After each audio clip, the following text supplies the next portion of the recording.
कोख में रखकर दर्द में आंस बहाती रह गई, अपने बच्चों के परवरिश के खातिर दूसरों के घरों में जाके बर्तने माज माज कर दिखाती रह गई। अपने बच्चों के परवरिश के खातिर दूसरों के घरों में जाके बर्तने माज माज कर दिखाती रह गई। लोग कहते थे कि तुम्हारा बेटा गलत है, फिर भी माँ शरीफ बताती रह गई। लोग कहते थे कि तुम्हारा बेटा गलत है, फिर भी वो माँ शरीफ बताती रह गई। पीड़ा होने के बाद भी अपने तन को कटवा दी साहब एक बच्चे और बेटी के खातिर। वो माँ दर दर के ठोकरे खाने के बाद भी ना अपने बच्चों को क्या अच्छी बताती रह गई, क्या करती रह गई, अच्छी बताती रह गई ना।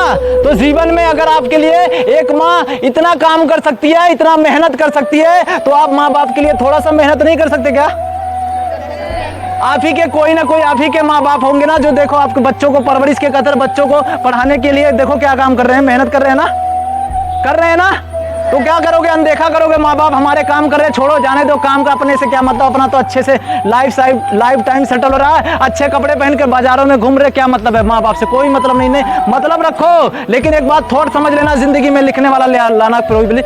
जिंदगी में एक चीज मतलब रखना, किसी के कपड़ों से मतलब नहीं रखना है। हमको क्या कपड़े पहन के आए, हमारी डिजाइनर क्या है, कोई बात नहीं। सोच और थॉट से मतलब रखो कि आने वाले समय में हम क्या कर सकते हैं, हम देश को क्या दे सकते हैं। ठीक है, देखो सबसे बड़ी मुद्दे की बात बता रहे हैं। सबसे पहले यहाँ पर आपको बेरोजगारी अगर कोई खत्म कर सकता तो सरकार नहीं खत्म करेगी, स्वयं बेरोजगारी देश आप ही खत्म कर सकते हो। कौन खत्म करेगा, कौन खत्म करेगा?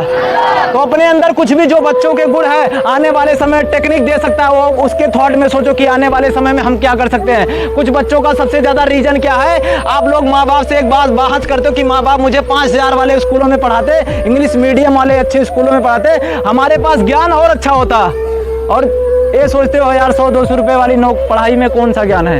आप लोगों के कुछ बच्चों के दिमाग में जो थॉट चल रहा है कि हमें 5,000 वाले स्कूलों में, बड़े स्कूलों में पढ़ाते तो माँ में बहुत आगे होता पढ़ने में। किसके सोच है? अगर ऐसा किसी को बच्चों के पास है ऐसा सोच, देखो मतलब क्या है, आपको 5,000 वाले स्कूलों से कोई मतलब नहीं कि 5,000 वाले स्कूलों में क्या गाइड कराई जाती है। आप 200 रुपए वाले स्कूलों में पढ़ोगे तो भी 200 रुपए वाले स्कूलों में पढ़ोगे, वही थॉट है। आप समझ लेना सबसे बड़ी थॉट क्या है। देखिए 5,000 और 200 रुपए वाले का मेहनत जो है, ये 200 रुपए वाले में जो है आपके माँ बाप एक रुपए कैसे कैसे मेहनत करके आपको देते हैं। कभी जिंदगी में सोचे हो? नहीं सोचे ना। एक पिता घर से निकल कर भी मेहनत कर कर दिखाता रह गया, पाँव में कीलियां चुभ गई, घामों में तप कर दिखाता रह गया।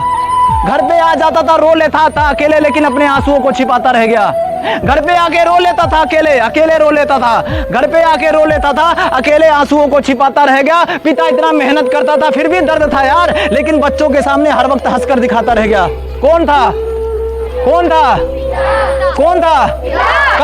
कर्जदार होने के बाद भी पिता कर्जा इतना, देखिए जिम्मेदारियों में क्या होता ना, एक छोटा सा महल बनाने के लिए आप कभी कभी पिता के सामने जाते हो, कहते अरे पिताजी आपने जिंदगी में क्या किया? कुछ भी ना किया। लेकिन एक बात समझ लेना, उस जिम्मेदारियां होने के बाद भी जो भी उसने बना दिया, बहुत था, कर्जदार था, बहन की शादी, बेटी की शादी, सबका कर्जा था, इसलिए जो भी बना दिया। कभी पिता से ये चीज बहस मत करना कि पिता तुमने क्या किया है। जो 200 रुपए वाली स्कूलों में आपको पढ़ाई जा रही है ना, आप समझना, ज्ञान गुरु जो भी तुम्हें गाइड करेगा, ज्ञान जो होती है ना गलत नहीं होती, हर ज्ञान वही होता है, लेकिन स्वयं पे तुम निर्भर नहीं रहते, निर्भर इस बात के लिए नहीं रहते। वहाँ स्कूलों में आप सोचते हो स्कूलों में अच्छा पढ़ाई, कोई बात नहीं, आप अपने से सोचो, स्वयं से मेहनत करना सीखो भाई। जब स्वयं से मेहनत करोगे ना, आपको 200 रुपए वाले स्कूलों में पढ़ाया जाएगा, कोई मतलब नहीं। स्वयं से फोकस करो कि मैं जागूंगा आने वाले समय मेहनत। आज से एक गाइड कर लो, हमें लाइन में किस में जाना, बाद में मत सोचना।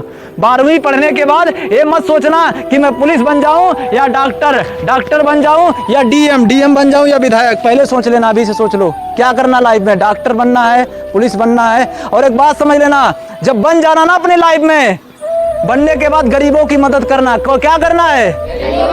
ये ना हो कि आप पुलिस अधिकारी के पास चले जाना, अभी कभी कभी मिटकाने वाला है ना। आप कभी कभी आपके साथ सोसाइटियाँ, थोट हमारी भारत की सोसाइटियाँ इतनी गड़बड़ हो चुकी है कि आप कभी कभी जो शख्स आप उनके घर वाले क्या बोलते हैं, देखिए पुलिस साहब, देखिए इनको देख लीजिए, कृपया करके ध्यान से देना। इनके घर वालों से जब बहस किया जाता है तो कहते क्या, हमारे बच्चे ने क्या किया है, मेहनत करके इतना मेहनत करके पुलिस बना है, तो ये घूस लेगा कि नहीं लेगा। आप बताना साहब, क्या किसानों से ज्यादा एक बच्चा जाकर मेहनत करता है? किसानों से ज्यादा कोई मेहनत करता है? मजदूरों से कोई ज्यादा मेहनत करता है? अब बताइए कि इतना नौकरी पाने के बाद आप पुलिस बन जाओ तो गरीबों को सताकर पैसे अपने जेब में कर लोगे, वो सही है? या एक गरीब तुम्हारे जरिए रो रहा है, वो सही है? क्या करना है? मदद करना ना। समाज कौन बदलेगा? हम बदलेंगे ना। और एक इतने भी हमारे जितने भाई हो, मैं अपने भाइयों से एक बात कहना चाहता हूं कि आने वाले समय में एक चीज मत करना, दहेज मत मांगना, ठीक है? दहेज मांगने से अगर किसी लड़की की जान चली जाती है, वो सही है या दहेज बड़ा है? क्या बड़ा है? छोटू आप खड़े हो ना, चश्मा वाले भाई खड़ा हो ना, जी जी, मैं पूछ रहा हूं कि दहेज बड़ा है या फिर बेटी मर जाए वो बड़ा है? क्या बड़ा है? किसी की जान, बेटी से आप किसी की लड़की अपने घर पे लाओगे शादी कर तो दहेज मांग कर लाओगे या वैसे लाओगे ना?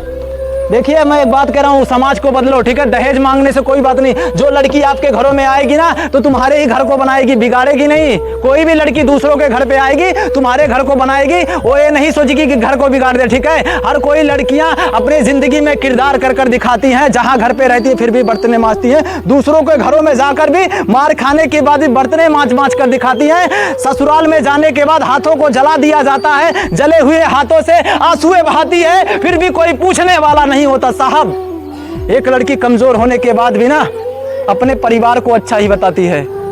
एक लड़की परिवार गलत होने के बाद भी अच्छा बताती है, और भाई फोन करता है बहना क्या हो गया, दुख झेलने के बाद भी भैया को अच्छा बताती है, और पिता के सामने रो लेती है, पिता तुमने जो किया सही किया, फिर भी रो रो कर घुट घुट के उस ससुराल में रह जाती है। एक लड़की महान होती है जो दुख झेलने के बाद भी आंसू बहा लेती है, लेकिन किसी को बताती नहीं। कौन लड़की है? कष्ट कौन झेल सकता है?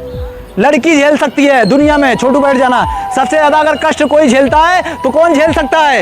एक लड़की झेल सकती है दुनिया में। आपके सामने एक डायलॉग था, डायलॉग का नाम पता होगा, मर्द के अंदर दर्द नहीं होता। किसने सुना है? हाथ उठा देना।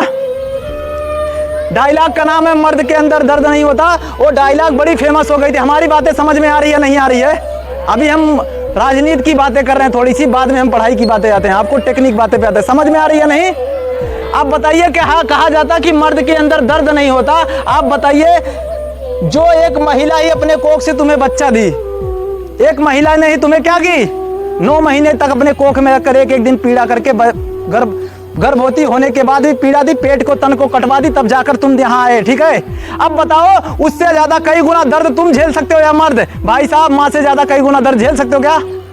झेल सकते हो क्या? नहीं। आपको एक कहानी बता देता, छोटी सी एक कहानी है, समझ लेना, छोटी सी कहानी है। कहानी ऐसी है भाई साहब, देख लीजिए।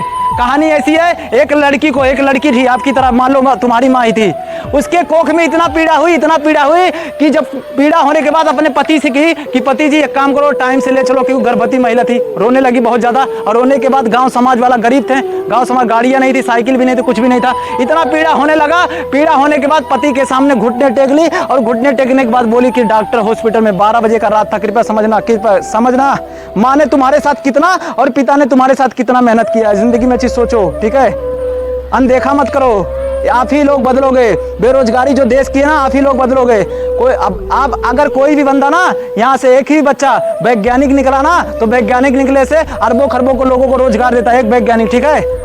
थोड़ा ज्ञान वाले जिंदगी में अलग ज्ञान लाओ कि मैं अलग करके क्या दिखा सकता हूँ, मैं सरकार को दे सकता हूँ, सरकार मेरे से आकर फंड लेना चाहे, ऐसा बनकर दिखाओ। ये ना हो कि आने वाले समय में तुम ही सरकार से मांगो, सरकार मुझे इतना रुपए, लाख रुपए चाहिए। ये मत डेडिकेट करो, तुम सोचो कि मैं ऐसा क्या कर दूं कि सरकार मेरे पे आकर निर्धारित रहे। टाटा खुद का है, टाटा आप जानते हो ना, सरकार इंटरनेशनल वो लेवल पे सरकार फंड लेने के लिए उनके पास आती है, साहब दो हमें देश चलाना है, तो स्वयं भी एक ऐसा इंसान बन जाओ कि हम पैसे सरकार को देंगे, हमारे पास उतना ताकत है। तो ये पैसे सरकार को कहां से दे सकते हो, जब किसी चीज का आप आविष्कार करोगे।